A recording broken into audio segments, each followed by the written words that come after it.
me saldrá bien. Decreto que todo lo que haga prosperará. Decreto bendición de todo tipo sobre mi familia.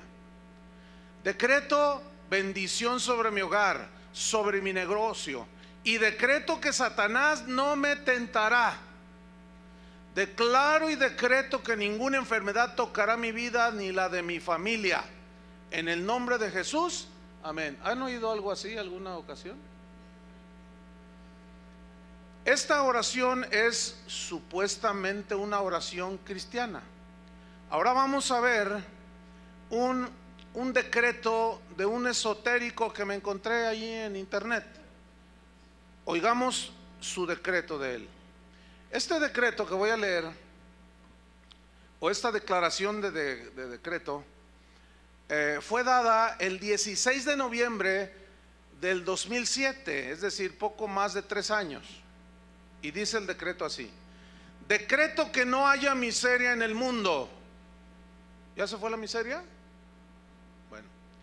Decreto que el hambre desaparezca. ¿Ya se fue el hambre en el mundo? Decreto que los mares no se contaminen. Había de ver a Chapala aquí.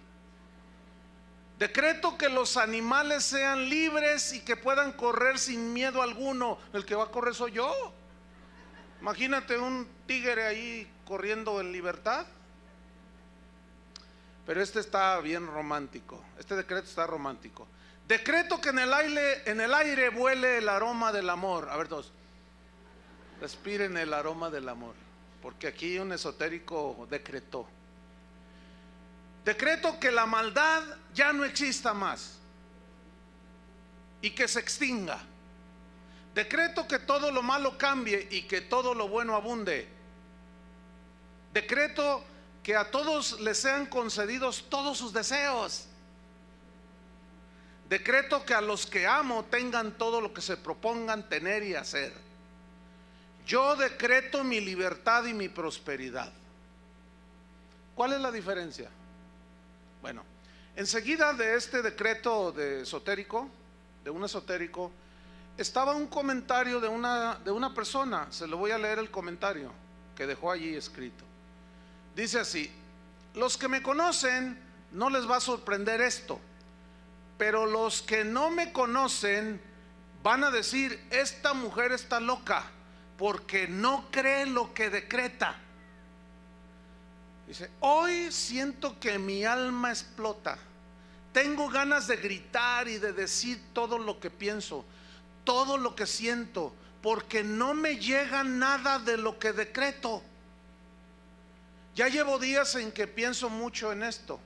Por más que decreto, me pasan cosas y me dan impotencia, me da tristeza y quiero encontrar la solución, quiero tenerla, me siento frustrada al no encontrarla. Por más que declaro y decreto, no sucede nada. ¿Por qué? ¿Alguien me puede ayudar? Atentamente, frustrada. Bueno, eso es del lado esotérico. Ahora vamos a ver del lado cristiano.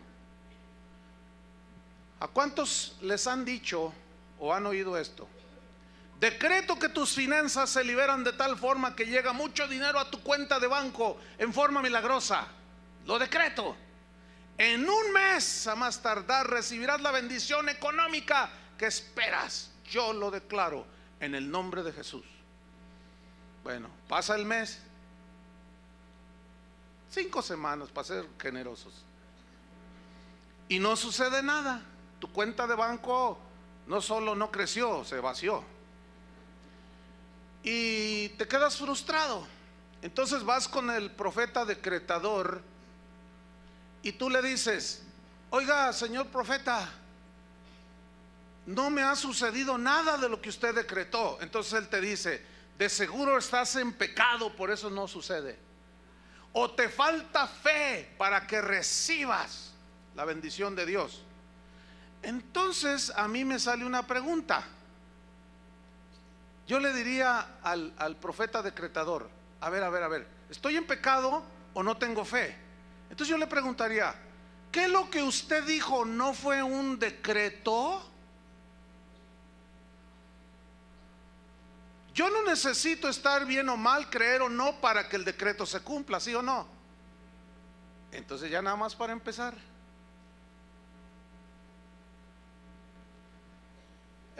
Bueno, contesta el profeta decretador, ¿verdad? No, bueno, a ver, contésteme, señor profeta. Bueno, te reprendo, Satanás, por cuestionarme.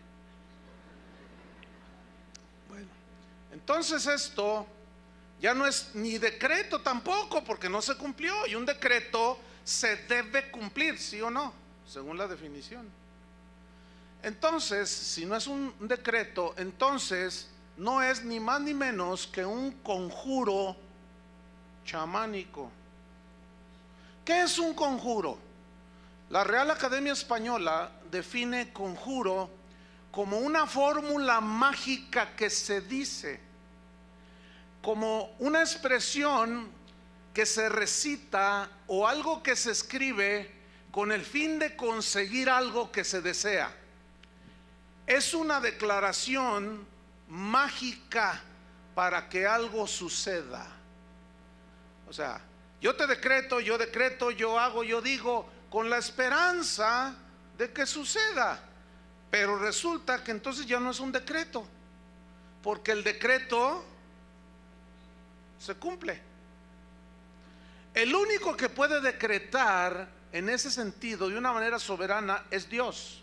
¿Por qué? Porque Él es el Rey de Reyes, Él es el soberano Señor del cielo y de la tierra.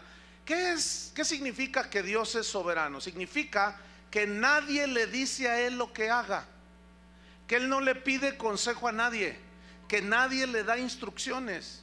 Significa que Él tiene todo el poder y la autoridad para hacer como bien le plazca. Eso significa que Dios es soberano. Deuteronomio 26, versículo 16. Deuteronomio 26, 16. Dice así: Jehová tu Dios te manda hoy. ¿Quién es el que manda, hermanos? Dios. Hasta donde yo sepa, no han cambiado los planes de Dios. Él sigue gobernando a la iglesia, Él sigue siendo cabeza de la iglesia. Y en la cabeza está el cerebro, que es el que ordena, ¿cierto? Entonces, queda claro, no hay ningún problema, ¿verdad? ¿Quién es el que manda? Dios, ok. Jehová tu Dios te manda hoy que cumplas estos estatutos y decretos. ¿Quién es el que va a decretar cómo se hagan las cosas? Cómo se digan las cosas, cómo creas las cosas, cómo se deben de hacer las cosas. ¿Quién es el que decreta? Dios. Cuida pues de ponerlos por obra con todo tu corazón y con toda tu alma. Has declarado solemnemente hoy que Jehová es tu Dios. El problema con el decreto y la declaración es que son diferentes. Una declaración es algo que ya, por ejemplo, yo digo, yo declaro que el Señor está aquí. Eso no es un conjuro, sino es una aseguración, porque el Señor está aquí, porque Él prometió estar con nosotros todos los días hasta el fin del mundo. Entonces, yo declaro y proclamo que el Señor está con nosotros. Esa es una verdad. No estoy diciendo decreto que Él está aquí. No, como que decreto. Suena hasta raro, ¿no? Entonces no hay que confundir lo que es una declaración de algo que Él ya hizo a un decreto que es lo que yo quiero y ordeno que suceda. Entonces estamos viendo que Dios es el que decreta. Pero luego dice en el 17: y tú has declarado solemnemente hoy que Jehová es tu Dios, y que andarás en sus caminos, y guardarás sus estatutos, sus mandamientos y sus decretos, y que escucharás su voz. Entonces, según esta definición de decretar, según la Real Academia Española, que es la autoridad y facultad que tiene una persona para resolver asuntos, para decidir lo que se debe y no se debe hacer, en base a esa definición, a mí me surgen dos preguntas. Número uno, ¿Será bíblico que los cristianos decreten y digan lo que debe suceder? Número 2, ¿será bíblico que los cristianos decreten su prosperidad? ¿Será bíblico que los cristianos decreten su felicidad o su éxito empresarial? Yo encontré por lo menos 3 problemas graves en esta doctrina. Número 1, agrede a Dios. ¿Por qué? Porque agrede a Dios mismo en sus planes que Él tiene para cada uno de nosotros. Por ejemplo, cuando yo me convertí, Él tenía una voluntad específica para mí, como lo tiene para ti.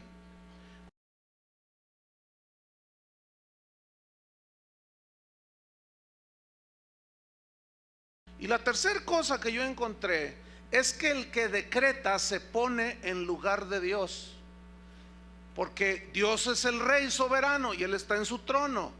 Entonces, si yo me pongo a decretar, porque decretar son declaraciones, no es ni siquiera oración. El que decreta entonces se pone en el lugar de Dios y le dice: Señor, hazte para allá, porque tú me diste autoridad a mí, ¿no? Y yo estoy aquí, entonces tú me delegaste esta autoridad y pues yo la voy a usar. Entonces yo voy a bendecir a todo mundo y yo la voy a decretar a todo mundo. ¿Cuántos tienen negocios? Y levantan la mano. ¿Cuántos tienen negocios? A ver. Entonces ya levantan las manos. Entonces, yo decreto que tu negocio en un año 5 sucursales. Yo decreto que tu negocio va, y yo decreto. Espérame. ¿Cómo sabes si en lugar de 5 van a ser 20 sucursales? Y yo ya le bajé a la bendición. No podemos ponernos en el lugar de Dios. El único que tiene autoridad para decretar, para resolver de maneras diversas y para decidir lo que pasará en nuestras vidas es Dios. Ningún hijo de Dios debe ponerse en la silla del trono de Dios para decretar y decidir cómo deben de hacerse o no deben de hacerse las cosas. El argumento que usan los que practican esta doctrina está en Apocalipsis 1, 5 y 6. Abra su Biblia. Ellos dicen: decretamos porque el Señor nos hizo reyes y sacerdotes, dicen. Entonces ellos utilizan esta lógica. Dicen: ¿qué hace un rey? Pues reina, ¿no? Entonces nosotros, Él nos hizo reyes para que reináramos. ¿Y qué hace un rey? Un rey emite ¿qué? Decretos. Pero esa lógica no tiene sustento en la Biblia. Vamos a escudriñar aquí. Apocalipsis 1:5, ¿ya lo tiene? Dice así: y de Jesucristo, el testigo fiel, el primogénito de los muertos y el soberano de los reyes de la tierra, al que nos amó y nos lavó de nuestros pecados con su sangre. Versículo 6: y nos hizo reyes y sacerdotes para Dios su Padre. A Él sea la gloria e imperio por los siglos de los siglos. Amén. Ok. Estas personas interpretan estos versículos así. Esto es tomado de una predicación de uno de los que decretan de esta manera, y él está enseñando a un público amplio y dice: la autoridad de rey que tenemos es un derecho delegado por Cristo a sus hijos, y esta autoridad es para ejercer dominio y señorío. Dios le ha dado a cada creyente el derecho de ejercer poder y autoridad en su nombre. Poder es la habilidad divina para obrar cualquier cosa. Pongan mucha atención a lo que dice, ¿eh? Él te ha dado autoridad y poder para ordenarle a las circunstancias, a los problemas, que se dobleguen.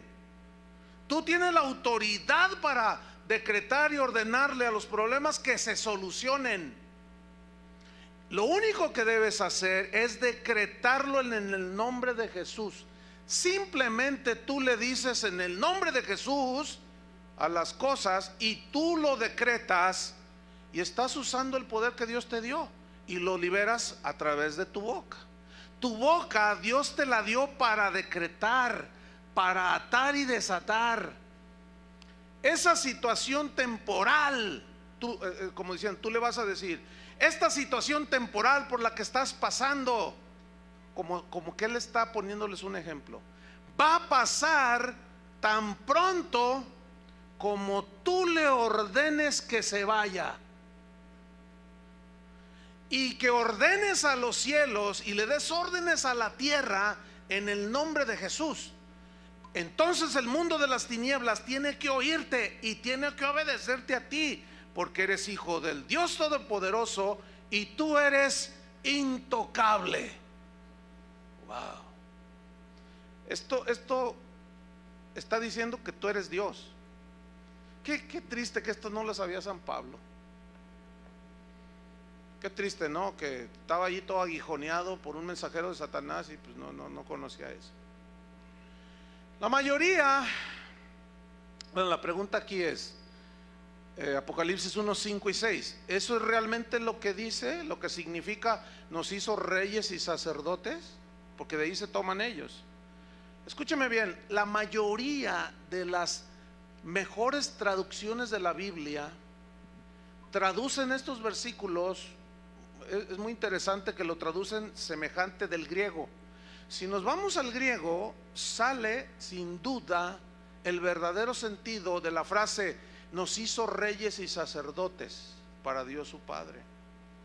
Y se lee de esta manera en el griego y en algunas versiones ya traducidas contemporáneas. Se lee así: Jesucristo, que nos amó y nos lavó de nuestros pecados con su sangre, escuche, ha hecho de nosotros un reino para Él.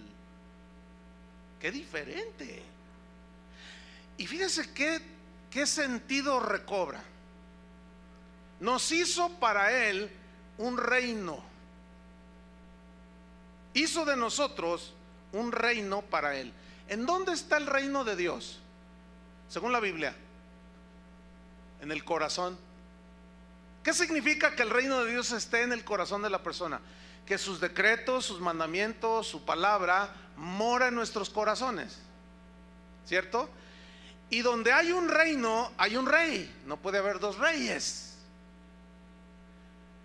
Y Cristo, el rey de los verdaderos cristianos, es el que reina en ese reino que somos tú y yo. ¿Me expliqué? Entonces mira cómo recobra sentido. El que nos lavó de nuestros pecados con sus sangres ha hecho de nosotros un reino para Él. Él necesitaba que morar en nosotros para poder gobernarnos. ¿Entienden? Ha hecho para Él de nosotros un reino y nos hizo sacerdotes también para que sirvamos a Dios su Padre. A Él sea el poder y la gloria por siempre, así sea. Ok, Cristo gobierna, tiene su reino implantado en sus hijos, ¿sí o no? Porque un reino pues es donde Él gobierna, es el área donde Él gobierna. Ok, como Él es el rey, Él es el que nos gobierna a nosotros. Entonces, ¿dónde está lo que nosotros somos reyes? No tiene sentido. No puede haber dos cabezas, porque como dice la Biblia serían un monstruo, ¿verdad que así dice? Solo hay una cabeza, y esa cabeza ¿quién es? Cristo. Solo hay un rey, Cristo. Ok, somos reyes. Él es el rey de reyes. ¿Contento? Entonces, si Él es el rey de reyes, significa que Él sigue reinando sobre cualquier rey. Y si Él sigue gobernando sobre cualquier rey, ¿quién se debe someter a quién? Nosotros debemos de someternos al rey soberano, al que dicta y decreta cómo se hagan las cosas. porque es Él el que dice Él es el que dice cómo nos acercamos a Dios. Él es el que dice cómo nos debemos de arrepentir. Él es el que dice cómo debemos de tener nuestra familia. Él es el que ordena cómo se gobierna la iglesia. Él es el que decretó cómo se utiliza la fe. Él es el que enseñó, Él es el que decretó, Él es el rey. Hasta allí me van siguiendo, ¿verdad? Ok.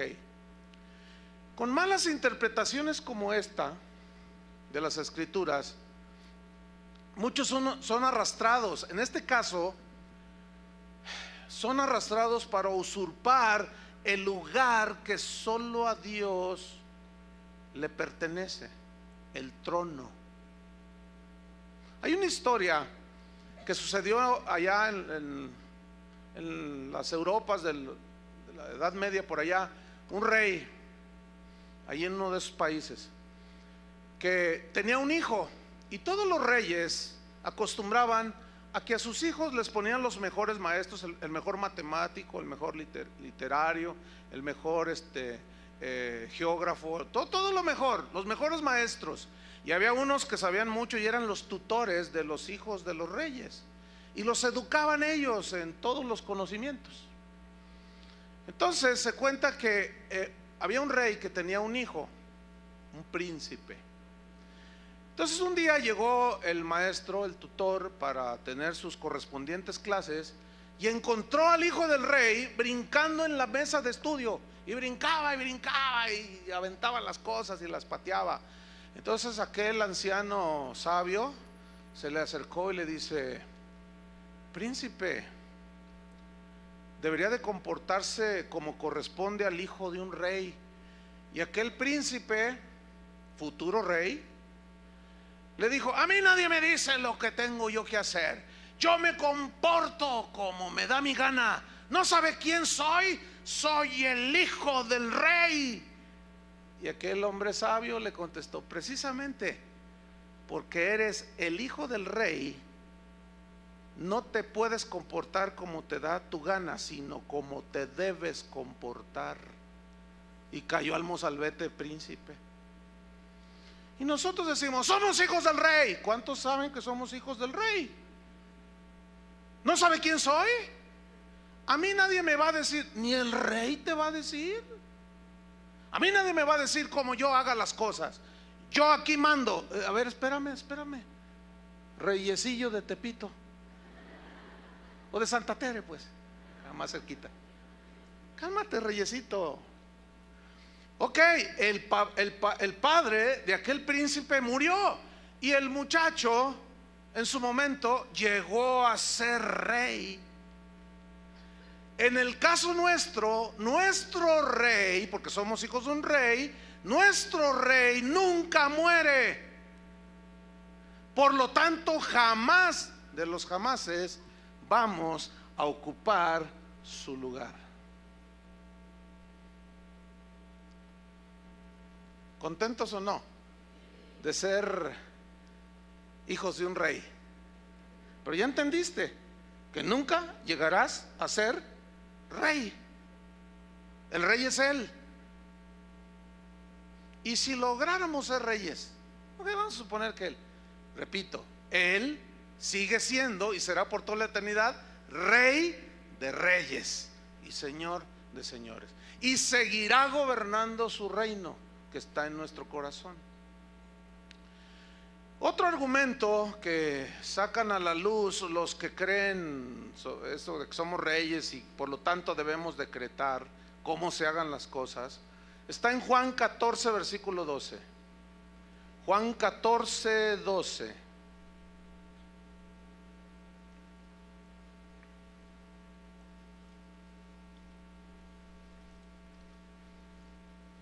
Algunos se confunden un poco y dicen: pastor, entonces ¿cómo entender los pasajes cuando dice en Marcos: vayan y prediquen el evangelio, en mi nombre echarán fuera demonios, en mi nombre los enfermos sanarán, en mi nombre esto, en mi nombre esto? Bueno, esa autoridad sí se nos dejó. Oramos nosotros en su nombre por un enfermo, pero ¿quién es el que lo sana? Dios. Ahora, ¿cuántos saben que no todos los enfermos se sanan cuando oran por ellos? ¿Por qué? Porque sobre de eso está la soberana voluntad de Dios. Así es, la respuesta es sencilla. Juan 14:12, ¿ya lo tiene? Dice así, este es otro argumento que los decretadores sacan a la luz. Dice así, pongan mucha atención, dice, de cierto os digo, el que en mí cree. Entonces yo les pregunto a ustedes, ¿cuántos creen? Bien. El que en mí cree, las obras que yo hago, él las hará también. ¿Cuántos dicen amén? Pero luego dice, y aún mayores hará, porque yo voy al Padre.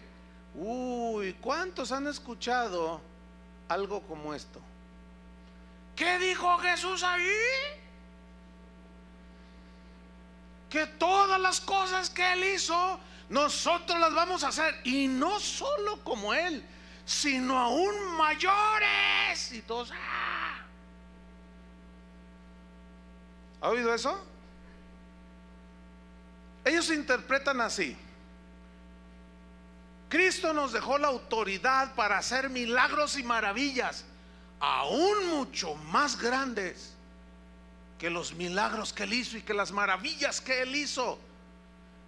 Pero para fin de que sucedan, tenemos que decretarlo, dicen. Él lo dijo allí, ¿sí o no? La gente dice, amén.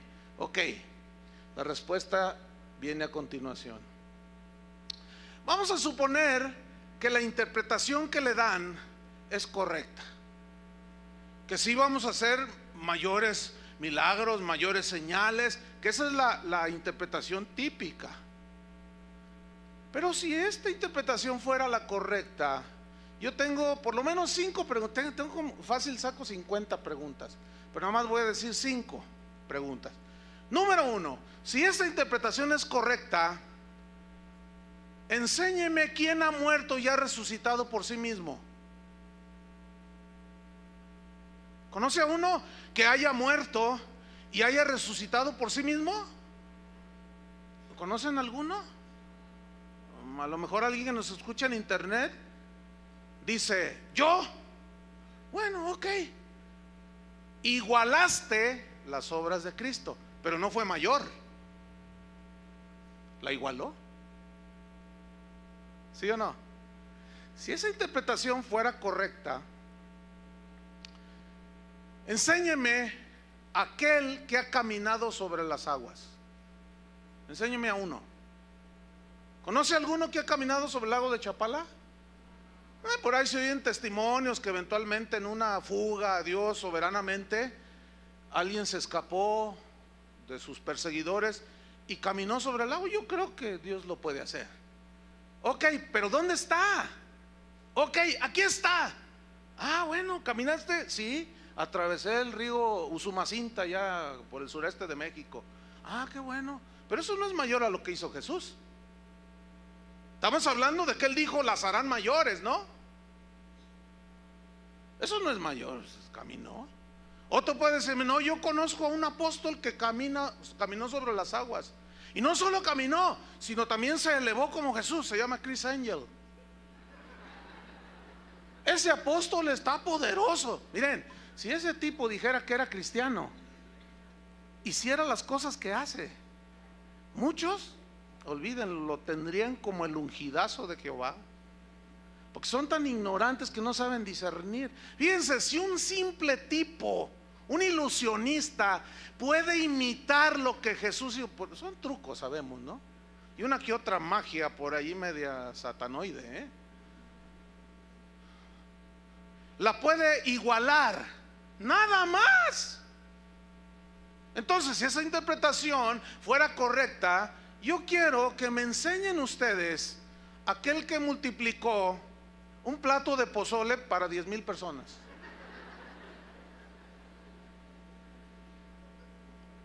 Que hayan ido, no sé, a lo mejor había una campaña a las afueras de Guadalajara y había allí 2,000 personas y alguien de buena, pues no había vendimia, no había cosas que vendieran, los oxxos quedaban muy lejos.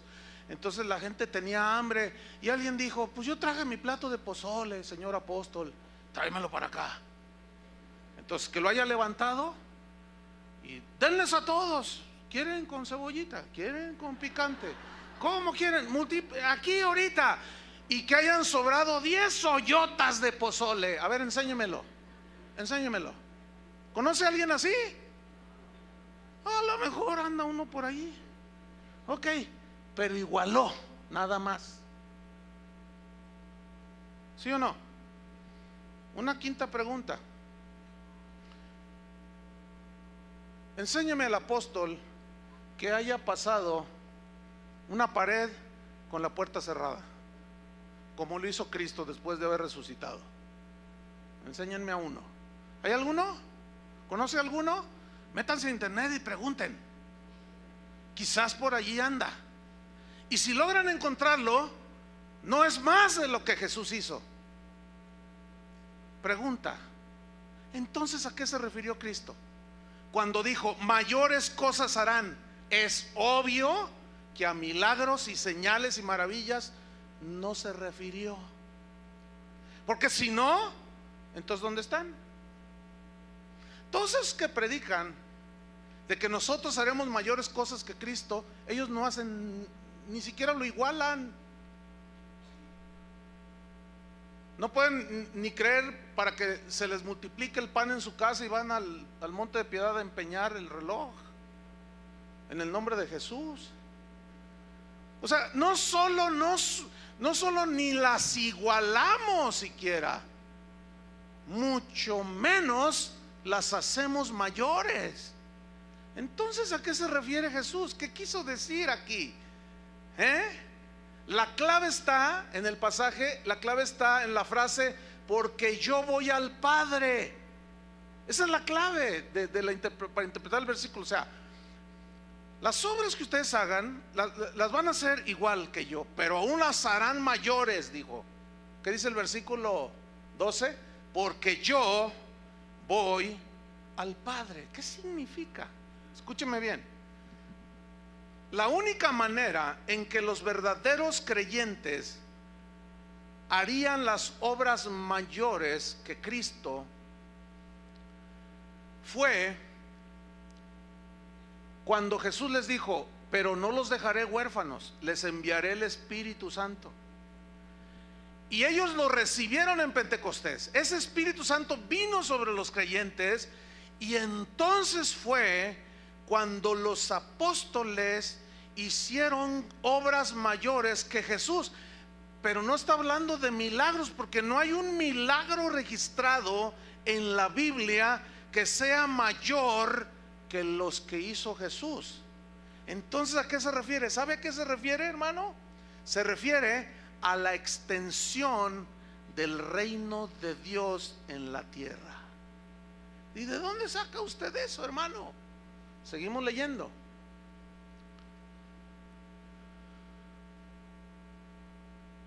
El versículo 13. Quiero que note usted cómo está ligado hacer obras mayores a la oración.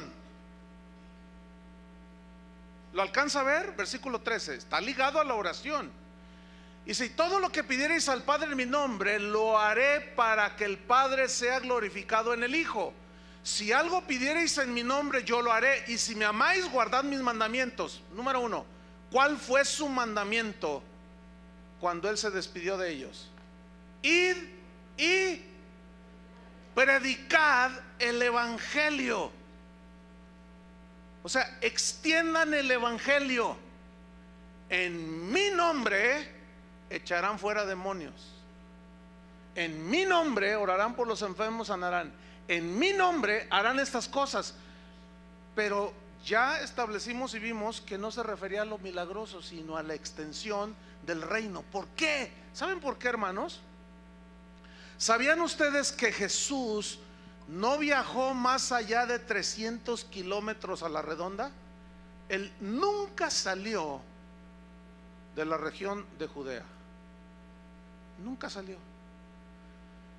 Sus 33 años que Él vivió, ahí los vivió. 300 kilómetros a la redonda, nunca salió. Jerusalén no llegaba ni a 60,000 la población de ese tiempo. Entonces, ¿qué sucede cuando viene el Espíritu Santo que les prometió? Ellos fueron por todos lados. ¿A dónde? Alrededor del mundo, ¿cierto? Cumpliendo el mandato de Jesús. Vayan y prediquen. Ok. ¿Sabe que el apóstol Pablo viajó, hizo 3 viajes misioneros y superó a Jesús el número de gente a la que le predicó? Superó a Jesús con mucho los países y las naciones que él tocó con sus pies y predicó. A eso se refería. Pedro mismo, cuando recibieron el Espíritu Santo, predicó, y en un solo sermón, ¿cuántos se convirtieron? 3,000. Estableció el reino de Dios en 3,000 nuevos creyentes. ¿Sí o no? A Jesús nunca se le convirtieron 3,000 en un mensaje. Al contrario, al final de su vida se quedó con 11. ¿Sí o no? A eso se refería. Le voy a decir algo, hermano. En los años 90 yo hice un viaje. En esos años yo viajé muchísimo por todo el mundo. Hice un viaje en una ocasión, en los años 90, al Sudamérica. En un mes, hermano, yo le prediqué a más de 1,000,000 de personas. En un mes. Eran estadios de 70,000, 80,000 personas, 50,000. Hubo explanadas que la gente ni supo cuánta gente iba. El sistema de audio que usaban, como esas bocinas que están ahí arriba, equivalían por lado, llenaban hasta arriba todo lo que es esta plataforma, por lado.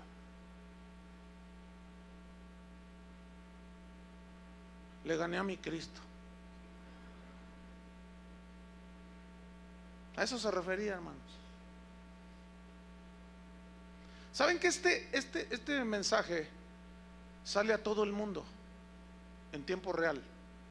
En este preciso momento del registro que tenemos, hay, no sé ahorita cuántos países serán, que nos escuchan ya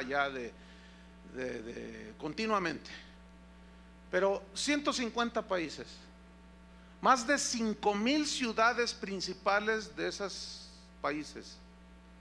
En este momento están escuchando esto. ¿Sabe a cuántos miles de personas equivale eso? Imagínense nada más. Cuando yo termino de predicar, en una hora, la gente descarga hasta 8,000 veces, 8,000 descargas en una hora este mensaje. En una hora. Yo me asusto. Cristo nunca tuvo un auditorio así. No sé si me estoy explicando. O sea, lo que estoy diciendo obviamente está lejos de jactancia y esas cosas, ¿no? Usted entiende. Pero ya ve que hay gente que saca del contexto los audios y luego te hacen que hagan lo que quieran. ¿Sabe usted que en los tiempos de Jesús, Jerusalén tenía 55,000 habitantes? Y la fiesta más concurrida era la fiesta de la Pascua, que venían de África, venían de Asia, gente que se desplazaba, inundaban las calles de Jerusalén, y como son estrechas, o sea, aquello era un hervidero de gente. A lo más se juntaban 180,000 personas. Bueno, 180,000 personas nunca fue un auditorio al cual Jesús le hablara. El auditorio más grande al que Jesús predicó fue en el sermón, cuando él multiplica los panes. Dice que había 5,000 varones, sin contar las mujeres y los niños. Y vamos a ser generosos, vamos a poner 20,000 personas, contando las mujeres y los niños. Ya ven que son las que más abundan, y los que más abundan son como más nobles con el Señor y como que se acercan más al Señor. Y los varones hasta se duermen cuando van a la iglesia. Entonces 20,000, bueno, vamos a ser generosos, 25,000. Ese fue el auditorio más grande de Jesús.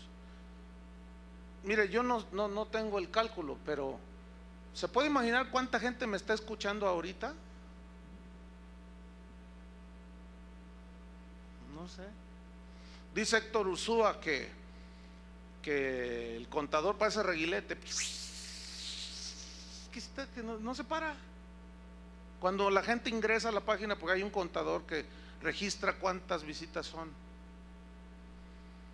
Con el desafío del ministerio dice, ¿sabes qué? Hubo récord de audiencia, fueron quién sabe cuántos puntos y quién sabe cuánta cosa, que solo los entendidos en eso saben entender. Pero a eso se refirió Jesús, hermano, no hacer milagros más grandes que los de él, porque ¿dónde están? ¿Dónde están? Entonces es obvio que no se refería a eso, sino a la extensión del reino. Entonces estamos llegando a una conclusión. ¿Son bíblicos los decretos que hacen los cristianos? A mí me interesa no que funcione, sino qué dice la Biblia. ¿Sí o no? Entonces cuando yo voy a la Biblia, porque esto es para los que creen en la Biblia, no todos los que se dicen cristianos creen en la Biblia, ¿eh? Hay unos, como por ejemplo los católicos, dicen creemos en la Biblia, pero en las tradiciones también, en la tradición de la iglesia. Otros dicen, bueno, creo en la Biblia, pero en la revelación de mi apóstol. Creo en la Biblia, pero en las revelaciones proféticas que me da Pancho Pantera, el profeta Pancho Pantera. No. Las escrituras son la fuente para el cristiano, son la única fuente de revelación para el cristiano. Entonces las escrituras son las que nos van a decir a nosotros qué creer y qué no creer, no lo que se me antoja a mí, porque son los decretos de Dios. Pablo decía, deben de acostumbrarse a no pensar más allá de lo que está escrito, les dijo a los corintios. Entonces a mí me interesa qué dice la Biblia. Ahora, ¿cómo enseñó Jesús a orar? Porque él enseñó a sus discípulos. Vamos a Mateo, vamos rápido. Mateo capítulo 6, versículo 6. Aquí está el sermón del monte, curiosamente, que empieza desde el capítulo 5 hasta el 7. Y está enseñando a una multitud que estaba allí en el monte, a las faldas del monte. Y él se sentó y comenzó a enseñar a sus discípulos. Y aquí en Mateo 6, versículo 6, él está enseñando sobre la oración. Pregunta, ¿por qué no les enseñó sobre decretar? ¿Por qué él no les iba a enseñar algo que le compete a él solamente? Así de fácil. Mateo 6:6. ¿Listos? Dice así, él está enseñando. Mas tú cuando decretes, ¿así dice? No, porque ni siquiera el decretar es oración. El decretar es una afirmación. ¿Sí o no? No, aquí Jesús dice, cuando ores. ¿Qué es orar? ¿Alguien puede decirme qué es orar? Hablar con Dios, así de sencillo. Señor, estoy triste, fortaléceme, mi hijita está enferma, Señor, necesita sanidad, yo sé que tú puedes sanarla. Entonces tú le pones tus manos y oras por ella en el nombre de Jesús. Y tú estás orando, o simplemente estás orando y le estás diciendo, gracias Señor por estos alimentos que me voy a comer, por este plato de pozole no multiplicado. Mas tú cuando ores, dice, entra en tu aposento, pongan mucha atención, y cerrada la puerta, ora a tu Padre que está en secreto, y tu Padre que ve en lo secreto te recompensará en público. Y orando, no uséis vanas repeticiones. como los gentiles. ¿Quiénes son los gentiles? La palabra gentil significa pagano. Fíjese, también los paganos oran. Dice, pero tú no seas como los paganos que usan vanas repeticiones, que piensan que por su palabrería serán oídos. Ellos piensan. Dice, no os hagáis pues semejantes a ellos. No sean como los paganos que hablan y hablan y hablan. No, ustedes no van a ser así. Porque vuestro Padre sabe de qué cosas tenéis necesidad antes que vosotros se las pidáis. Y una señora así, de esas que son humildes, sencillas, pero de buen corazón, preguntó: oh, pastor, ¿y qué caso tiene si él ya sabe mis necesidades? ¿Para qué quiere que se las pida? Pues para que tengas comunión con él. ¿O a ti te molesta que tu hijo te pida? Pues no. Imagínate que tu hijo te dice: mamá, ¿me puedes dar de comer? Tengo hambre. ¿Me das de comer? Dame, ándale de comer. Entonces tú le contestas: ¿y por qué me pides si yo ya sé lo que tengo que hacer? ¿Pero te molesta que tu hijo te pida de comer? Pues tampoco a Dios y tú ya sabes que tienes que darle de comer, pues tampoco a Dios le desagrada. Porque tú como padre, pues te sientes bien, ¿verdad? Que llegue tu hijita y te diga: papi, ¿me puedes comprar zapatitos? Mira, ya sé de qué sabor son los chicles. Sí, hijita, ya sabía, pero apenas es la quincena. Vente, vámonos, vamos a comprarte tus zapatitos. ¿Qué, se molesta el padre? No, tampoco Dios se molesta. Pero aquí el punto es: no uséis, ¿qué?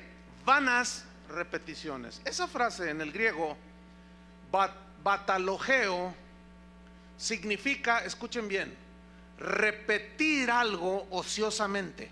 ¿Qué es ociosamente? Sí, sin ton ni son, que ni sabes lo que dices. Significa parlotear sin medida. O sea, dice el diccionario, es decir, proferir frases carentes de significado espiritual y mecánicamente son repetidas. Es una referencia a las oraciones de los paganos, que piensan que porque están haciendo tipo chamán, no tengo nada, o porque confiesan positivo, hoy me va bien, pura palabrería. Dice, ¿y cómo oran esa gente? Como los paganos. Y ese tipo de oración ya se metió en los cristianos. Y eso es a lo que se refería Jesús. No oren como los paganos. Ellos piensan que porque hablan, decretan, dicen, establecen y cuanta cosa, ya todo les va bien. Porque escúcheme bien, el pensamiento positivo tiene su origen en la metafísica de Aristóteles, casi 300 años antes de Cristo. Él hablaba de la metafísica del lenguaje. Filósofos 300 años antes de Cristo decían: habla positivo para que tus circunstancias cambien alrededor. Y eso es exactamente lo que usted se encuentra en internet por todos lados. Pura filosofía aristotélica. Pero esa filosofía ya se metió a la iglesia. El problema es que la maquillan con 2 versículos y ya dicen: es revelación cristiana. No, hombre, ¿qué va a ser revelación cristiana? Porque si yo decreto y ordeno que sucedan las cosas, entonces ¿para qué necesito a Dios? Él quiere que dependamos de Él. Entonces no es decretando, no es declarando que usted va a ser bendecido por Dios, o que usted va a recibir no sé cuántas cosas. La palabra bendición es algo, hay algo que precede a la bendición. Por ejemplo, yo les pregunto a ustedes: ¿cuántos quieren la bendición de Dios? Pues todos levantan la mano. Pero ¿saben qué es lo que precede a la bendición de Dios? La obediencia a sus decretos. Deuteronomio 28: Si oyereis y obedeciereis y hiciereis atentamente la voz de Jehová tu Dios, y si tú guardas estas cosas y las obedeces, yo también te digo que vendrán sobre ti todas estas bendiciones y te alcanzarán. Bendita será tu entrada y tu salida. Bendita será tu casa, bendita será el fruto de tu vientre, bendito tu trabajo, bendito todo lo que hagas, bendito esto, prestarás a otros, tú nunca irás al monte de piedad a pedir prestado. Tú serás cabeza y no cola, la bendición de Jehová estará sobre ti, tus graneros serán bendecidos, abundarán, Jehová te bendecirá. Hasta el versículo 14, y todos dicen, gloria a Dios, aleluya. Pero nadie predica del 15 en adelante. Nadie, yo no he escuchado eso, de verdad. Eso de Deuteronomio 28, de los decretadores de la bendición, nada más citan hasta el 14. Pero a partir del 15 hasta el 60 y no sé cuántos, son más. Dice, pero también te digo que si no obedeces a Jehová tu Dios, vendrán sobre ti todas estas maldiciones y te alcanzarán. No te ajustará la comida. Tus hijos serán rebeldes, tú te volverás loca. Así dice. Desvariarás en tu mente, dice. Pedirás prestado, serás esclavo de otros. Entonces, ¿quieren la obediencia? ¿Quieren la bendición? Obedezcan la palabra de Dios. Todas las promesas de Dios están condicionadas a la obediencia. Todas.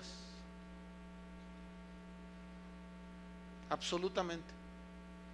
Entonces, si yo decreto para ustedes prosperidad, escúcheme bien, anulando tu estado espiritual actual, si tú andas en adulterio, si tú eres un ladrón, si tú eres, iba a decir político, pero no es sinónimo así tan descarado, ¿no? Si tú eres qué sé yo, un defraudador, si tú eres un zeta que viene a la iglesia, si tú, o sea, eres lo que seas, ¿verdad? Y ya crees que lavas tus pecados porque vienes aquí, entonces te encuentras con el predicador y dice, Dios te ama como estás. Si a veces no soy tan malo. Ayer descuarticé a uno, pero pues ahí está hablando el hombre de Dios, está diciendo que como sea, Dios me ama. Entonces yo decreto que tu negocio prosperará. Yo secuestro 2 al mes. 10, Dios me va a bendecir. No, pues yo obtengo mi ganancia de aquí y de acá. Entonces, si el predicador hace a un lado el estado espiritual de la gente y empieza a decretar bendición y prosperidad, y que tus hijos serán los dueños de la Universidad de Guadalajara, y que quién sabe qué tanto, y que tus hijos van a ser los reyes de no sé qué, y que tú y que más allá, escúchenme bien, hermanos, toda esa gente la están mandando derechito al infierno. ¿Cómo mis decretos? ¿Que acaso mis decretos anularán el estado espiritual de las personas? Imposible. Y esta gente habla, usted decrete, ¿qué quiere? ¿Qué quiere? Ordénele. ¿Cómo sabe usted si Dios está tratando con usted? Y lo tiene ahí todo quebrantado. Entonces te dice el decretador, no lo recibas, ordénale que se vaya. Y el Señor te tiene ahí y estás ahí peleándote con Dios. Y yo te respeto, Señor, nomás te ve así, mira, con la pura uña nomás te ve así. Y por más que decretes, estimado hermanito, reyesito de la del Fresno, no por eso cambiarán los planes de Dios. ¿Conocen el Salmo 1? Bienaventurado el varón que no anduvo en consejo de malos. ¿Oyeron, varones? No, pues piden oración para que Dios los prospere y se juntan con lo peor de Guadalajara. Hacen lo que hacen ellos. ¿Cómo quieren bendición? Bienaventurado el varón que no anduvo en consejo de malos, ni en silla de escarnecedores se ha sentado, sino que en la ley de Jehová medita de día y de noche. Sí, cómo no. Meditan de día y de noche. Se la pasan viendo la televisión y así quieren la bendición. ¿Por qué tengo malos pensamientos, pastor? Libéreme. ¿De qué te libero? Es que tengo muchos pensamientos. Haga una oración de liberación. No, espérame. No. Lo que tienes que hacer es meditar en la palabra de Dios. Llena tu corazón, tu mente de los pensamientos de Dios y verás cómo se van los otros. Pero todo quieren mágico. ¿Entienden? Quieren decretar que es algo mágico. Quieren oraciones mágicas. No, hermanos. El hombre pues que camina, como dice el Salmo 1, será como un árbol plantado junto a corrientes de agua, que da ¿qué? Fruto en su tiempo, y su hoja no cae, y todo lo que hace prosperará. Fíjense todo lo que dice antes de la prosperidad. No son los decretos, hermanos. No. Es la obediencia. ¿Acuerdan de Abraham? ¿Han oído de Abraham, no? Dice, no lo busquen, en Hebreos 11:8 dice: por la fe Abraham, siendo llamado, obedeció. Ahí está la clave. Obedeció para salir al lugar que había de recibir como herencia. Muchos quieren la herencia y no obedecen, aunque decretes, mi estimado. Abraham, para fin de recibir la herencia. ¿Qué es una herencia? Es riqueza, ¿no? ¿Alguno de ustedes ha recibido una herencia algún día? ¿Cuántos han recibido herencias? Algunos han recibido una herencia. Pues, ¿qué se siente? Bueno, a mí me dejó también algo mi papá, ¿verdad?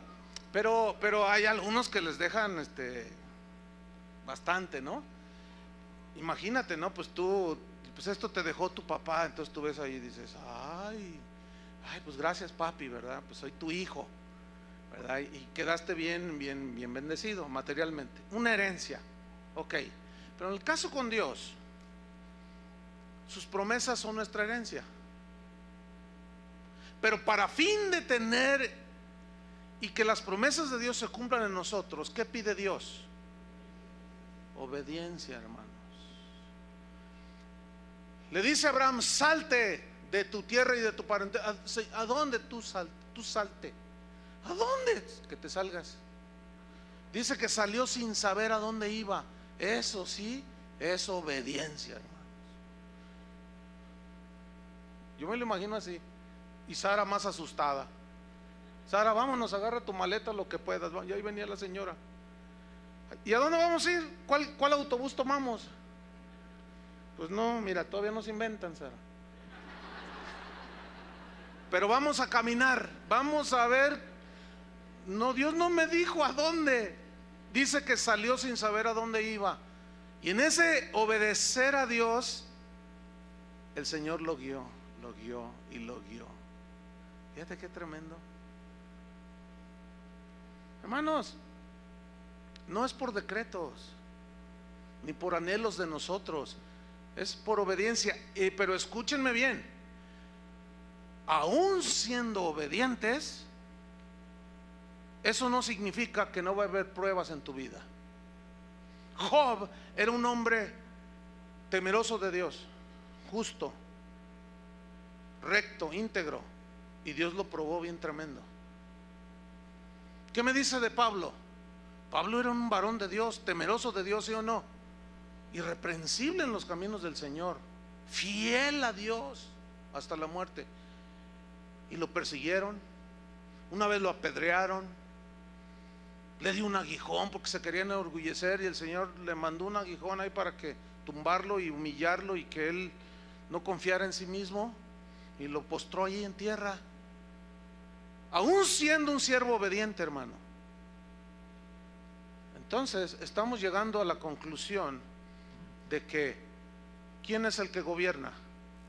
¿Quién es el que establece cómo se hacen las cosas?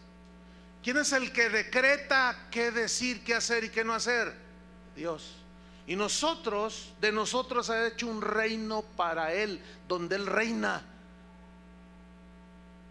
Y yo debo dejar que Él reine. Y yo tengo que ser humilde ante el Rey de Reyes y Señor de Señores. Para irnos sobre el final, Santiago 4:13, que fueron nuestros textos iniciales.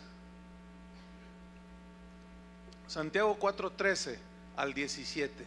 Ahora, fíjese cómo cobran vida estos versículos después de lo explicado. Sígame allí en Santiago 4:13.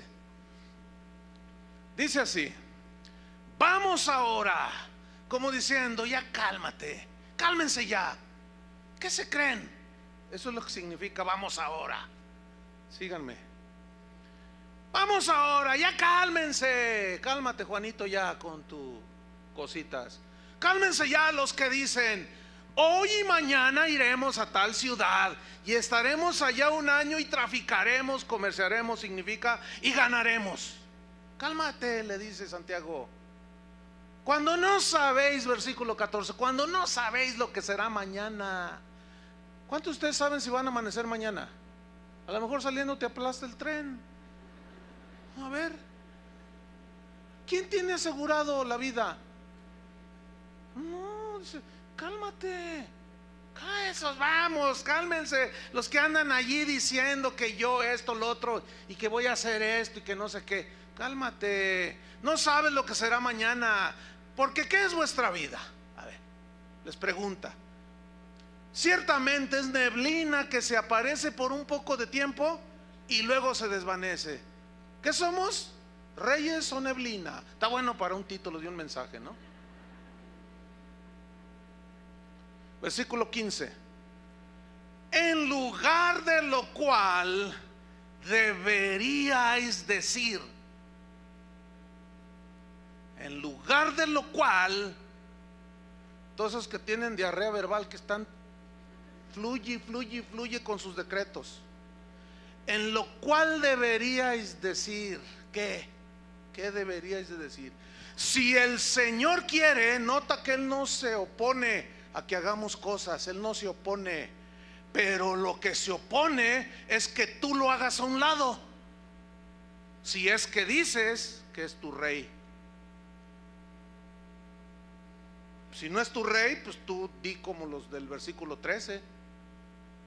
Ah, no, yo les voy a demostrar. En un año hago lana. ¿No estás tomando en cuenta a Dios? ¿Ah? En lo cual, lugar de lo cual deberías decir: si el Señor quiere, viviremos. Viviremos. Es decir, que cuando alguien se muere, ¿qué significa? Que ya Dios dijo hasta aquí. Entonces, ¿dónde sale eso de reprender a la muerte?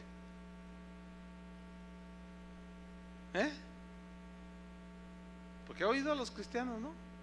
Y si están reprende y atando y no sé cuánto y decretando que la muerte se larga y se muere el enfermito allí y están todos así derrotados, pero obviamente el decretador dice: no, lo que pasa, les faltó fe, el diablo se lo llevó, los deja peor a los deudos ahí. En lo cual, de lo cual deberíais decir: si el Señor quiere, viviremos y haremos esto o aquello. 16. Pero ahora, dice Santiago, os jactáis en vuestras soberbias. ¿A qué soberbia se refiere? A que la gente de ese tiempo de Santiago decía: yo voy a hacer esto, voy a ganar, yo voy a hacer esto, voy a hacer lo otro. Cálmate, soberbio. ¿Y dónde está la voluntad de Dios para ti? ¿Y dónde está Dios ahí en todo lo que tú quieres hacer? Bueno, es que Él nos dejó la autoridad para decretar. ¿Y quién te dijo eso? ¿Quién te enseñó eso? No seas soberbio. Dice el 16: pero ahora os jactáis en vuestras soberbias. Toda jactancia, escuchen, semejante es mala. ¿Qué significa jactancia semejante? Que hagas a un lado a Dios. Que me quiero casar, pregúntale si es el hombre, pero no se le preguntes después de que te casaste, que eso es bien común. Ya se casaron, ya les pusieron sus golpizas. Pastor, ¿será el hombre de Dios para mi vida? ¿Qué quieren que les diga? ¿Que sí o que no? Ante las evidencias. Pero no tomamos en cuenta a Dios. ¿Quieres hacer un negocio y ni te acuerdas de Dios? Quieres hacer cualquier cosa, ni te acuerdas de Dios. Eso es jactancia, eso es soberbia, eso es hacer un lado a Dios, en lo cual deberíais decir, si Dios quiere. ¿Saben que un hermano hace 1 año y medio me dijo: pastor, fíjate que Dios nos bendijo, bueno, recibimos una herencia y bueno, a mí Dios me ha bendecido, queremos hacerte a ti y a tu esposo un regalo de aniversario de bodas. Ah, hermano, ¿de veras? Sí. Queremos regalarte un viaje a Europa. Órale. Todo pagado, todo. 3 semanas y media, casi un mes. Pero vamos a hacer un viaje, dice, porque yo te voy a acompañar, me gustaría acompañarte. Vamos a ir a todos esos países donde Pablo predicó. Y vamos a estar en los lugares donde él predicó. Y vamos a ir a donde Martín Lutero predicaba.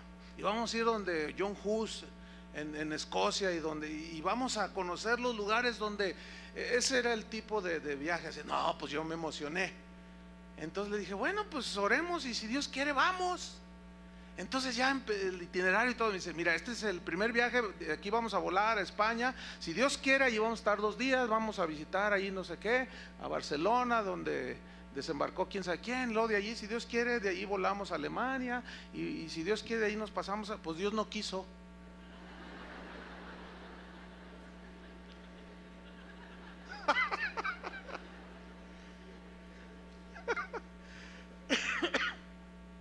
Dios no quiso. A una semana de irnos, unos días, pum, que le da un infarto al hermano y casi se andaba muriendo. Y me dice, vete tú, Chuy, están todos los boletos. Le dije, no, ¿cómo crees? Si te mueres tengo que regresarme. Le dije, no, además no haría yo una cosa así. O sea, se me haría de muy mal gusto. Imagínate, te mueres y pues cómo. No, llego tarde a tu velorio. Y todo risa y risa, ¿no? Pero Dios no quiso. Ahora, usted debería de preguntarme a mí, ¿y cuál fue tu reacción?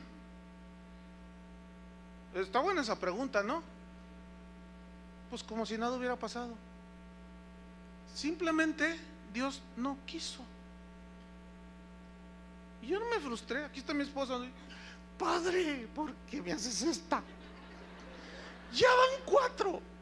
Porque ya van 4, 2, 3 veces ya con las maletas casi para irnos a Israel, y empiezan a tirar bombas 2, 3 días antes y se vuelve a cancelar. Pero ya sé lo que están pensando algunos que me están oyendo, porque los de aquí ya no piensan así. No, usted oró mal. El diablo lo robó. Usted debió de haber decretado, porque eso era una bendición. Usted debería de haber atado al diablo. Usted hubiera reclamado, usted hubiera. Usted debería de haber hecho. Más bien, deberías de decir, si el Señor quiere. ¿O no? Eso fue lo que dije yo. Pregunta, ¿el diablo me robó? ¿Perdí una bendición porque no decreté? Bah, no me venga con esas. Yo estoy contento con la voluntad de Dios, hermano. Cuando mi padre murió, que estaba ahí en su cama, yo oré. Yo tengo fe, yo he orado por mucha gente que se ha sanado. Y yo oré por él, le dije, Señor, yo sé que tú lo puedes sanar, no hay nada imposible para ti. Y empecé a orar. Y me dice, no, ni ores, me dijo. Me lo voy a llevar ya. Así me dijo, claramente. Ya es su tiempo para él. Pues yo me levanté. Porque me dice el Señor, ve y habla con tu mamá, que por allí debe andar mi mamá. Ve y dile a tu mamá que ya me lo voy a llevar, prepárala. Y me levanté, voy con mi mamá y le empecé a hablar. Fíjese, mamá, la Biblia dice esto, y que el Señor, Él es dueño y cuando Él quiere. Y hablé como 1 hora y media con ella. Me regresé al cuarto, estaba Carlos, eras tú, ¿verdad? Estaba Carlos, no estaba Berta, estaba mi esposa y yo. Estábamos en el cuarto de mi padre, allí ya en coma mi papá. Y vimos claramente cuando él se movió, hizo así y murió. Y la llamé al doctor, oigan, venga a ver a mi papá. No, se acaba de morir tu papá. Y murió, yo lo vi morir. ¿Se lo llevó el diablo? ¿Debí de haber reprendido a la muerte? A mí Dios me dijo, no ores, es su hora. Y me lo llevo. Decreto que ese niño, ya ven, ni funciona, no se calla. A ver niño, ¿dónde estás?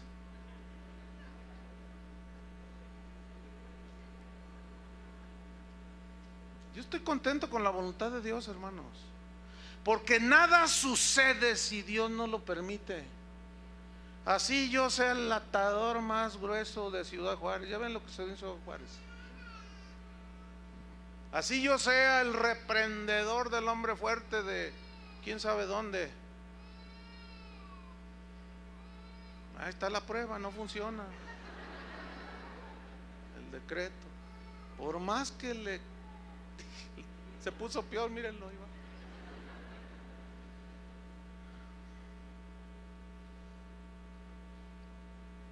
Pero lo terrible está en el versículo 17, hermanos, y terminamos. Y al que sabe hacer lo bueno y no lo hace, le es pecado. ¿Qué significa el que sabe hacer lo bueno? Significa que tú incluyas a Dios en tus planes. Ese es el contexto, no está cambiando de tema. Ahora ustedes ya saben hacer lo bueno, ¿no? ¿Qué es? Juan decía, si pedimos alguna cosa conforme a su voluntad, Él nos oye. Significa Él nos responde. Lo cual significa que yo le puedo pedir algo que anhelo y deseo, pero si no está en su voluntad, Él no está obligado a responderme. Tengo otro tema allí que he estado desarrollando, que se va a llamar ¿contesta Dios todas las oraciones? La respuesta es no. ¿Y las que no responde, qué son, falta de fe? No, necesariamente. Porque entonces Pablo no tuvo fe cuando oró 3 veces a Dios que le quitara el aguijón y no se lo quitó. Pero eso ya será otro tema. Entonces, orar conforme a su voluntad, eso es lo que tenemos que hacer nosotros. Cuando uno de sus discípulos se acercó a Jesús, le dijo, Señor, enséñanos a orar. ¿Qué le dijo Jesús? Vosotros cuando oréis, oréis así y decid, Padre nuestro que estás en los cielos, santificado sea tu nombre. Venga a nosotros, ¿qué? Tu reino. Haz de nosotros un reino donde tú seas el rey. Y nosotros sacerdotes para servir al Padre. Fíjate, ¿ves cómo encaja la interpretación? Venga a nosotros tu reino, hágase tu voluntad como se hace en el cielo, se haga aquí en la tierra. Pregunta, ¿quiénes son los que van a hacer la voluntad de Dios? ¿Los que no lo conocen o los que supuestamente lo conocemos? Nosotros, ¿sí o no? Nosotros somos los que vamos a hacer la voluntad de Dios, porque Él es el rey en nosotros, su reino está en nosotros. Entonces tú y yo somos los que vamos a hacer la voluntad de Él, no nuestra propia voluntad. Pero luego viene algo que no les gusta a los de la prosperidad. Danos hoy 2 millones de pesos en nuestra cuenta. ¿Así dice? Danos hoy nuestro pan de cada día. O sea, cada día horas, esperando tu provisión de Dios. ¿Ha oído a los predicadores esos que dicen, no te conformes con ese carrillo, no te conformes con esa casilla allá en Santa Cecilia, no te conformes con esa ropilla que traes? Los hijos de Dios visten con las mejores marcas, los hijos de Dios traen los mejores carros, los hijos de Dios tienen las mejores casas. Cálmate, Nerón. ¿Dónde dice eso? Juan el Bautista apenas le alcanzaba para un par de chanclas y un vestido de camello. ¿Que no tenía fe? que no era hijo de Dios, ningún profeta como Juan, dijo Jesús, ha habido. Y ese ni camello traía. No, que no nos venga con esas cosas. Y analice bien, hermano, lo que escucha. Y siempre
In the haze of neon dreams, I wander through the night, lost in a sea of stars where your whispers take flight.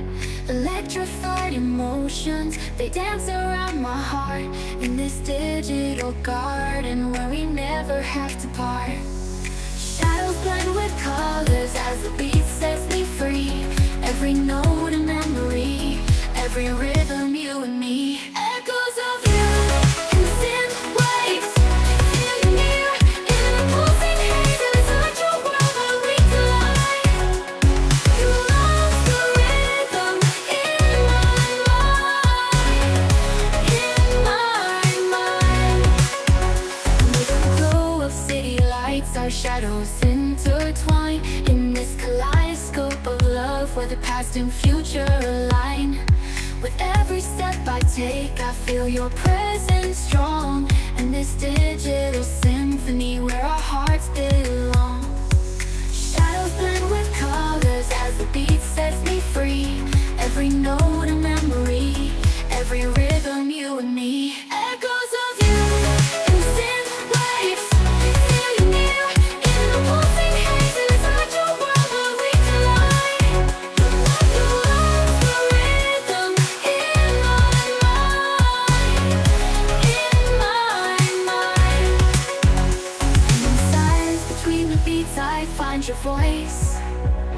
In the flicker of the lights I see your choice.